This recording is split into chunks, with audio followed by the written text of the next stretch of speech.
This is lesson 2. We're going to talk about layers. Okay, I'm going to create a few layers here now. So we're in the layer list. We got like a default 0 layer now. I want to hit the plus, and we're going to create a few layers. First one, we're going to create walls. We're going to draw some walls. I like for my walls to be like a light blue cyan. And we're going to use continuous line, and we're going to go like a thickness 0.70. Hit OK. So we got a new layer. Create another one. How about DIMEN dimension? And I like, for my dimensions, I like to use yellow. I pick yellow with a line width of, we're going to go thin for the dimensions. We're going to go 0.25. Hit OK, continuous. Okay, so we got default dimension and walls. Okay, so we're going to click on walls, so that's our current layer. We're going to go up here, line, we're at 2 points. And it's set to snap to grid right here, based on this, so snap points right here. So I'm just going to draw like a vertical line over to a horizontal line. Escape to get out of it, and we're going to draw another line. We're going to go parallel that, and it's set for distance of 4, whatever the units are. So you can see how it goes to an image. I'm going to put on this side, and I'm going to put on this side. Okay. I'm going to trim those 2 lines because it just paralleled. I just copied that same length right there. But if you go TM2, we're trimming 2 lines. It asks for the first entity right there. And it grades it out. Grades out the second one. It creates it a point. So that's the idea. We're going to create like a couple more layers. I'm going to come back to you in just a little bit.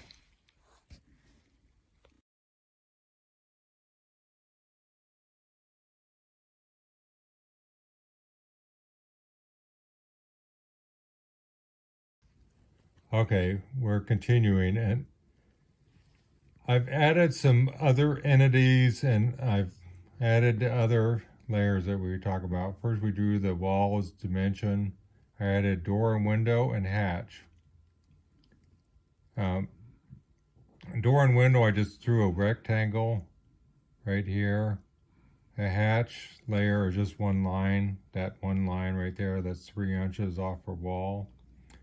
Those the first wall that we drew to a corner, all I did was I drew another wall, and this angle right here is 30 degrees. I just arbitrarily just picked 30 degrees.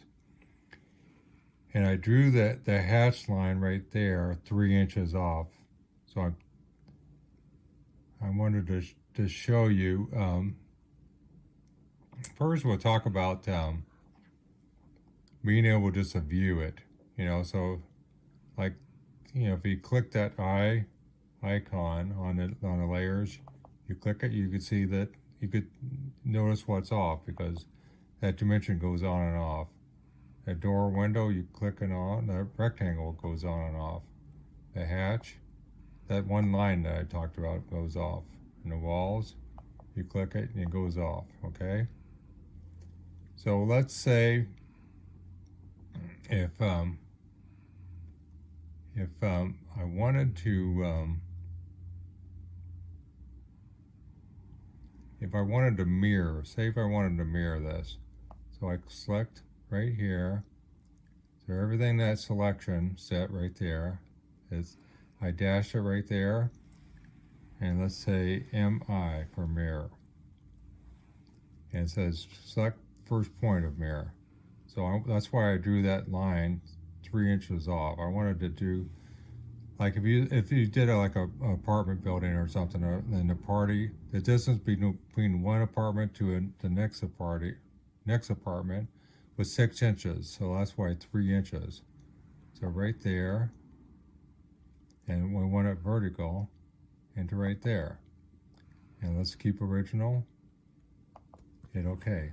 So it just makes a copy. I'll zoom all.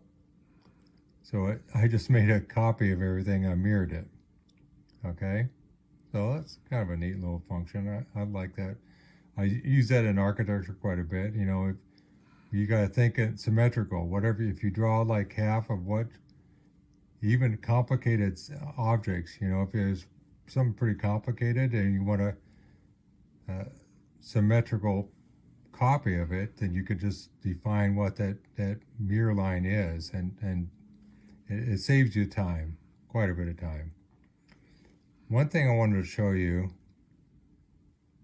was we're going to go back up to drawings and we're going to go to a temp file that I created before. So here's just an arbitrary plan that has a bunch of walls on it, and you know, there's a dimension. You notice the dimension is in white. It's, see, but the layer name is different. See, DIM. It's a different name. So I like that little wall and that one dimension. If you click this one icon, and it says specify reference point. There's a reference point. So it's copy clipped that item. Okay, so I'm going to go back to my lesson 2, and that's the other part of that toggle, this paste.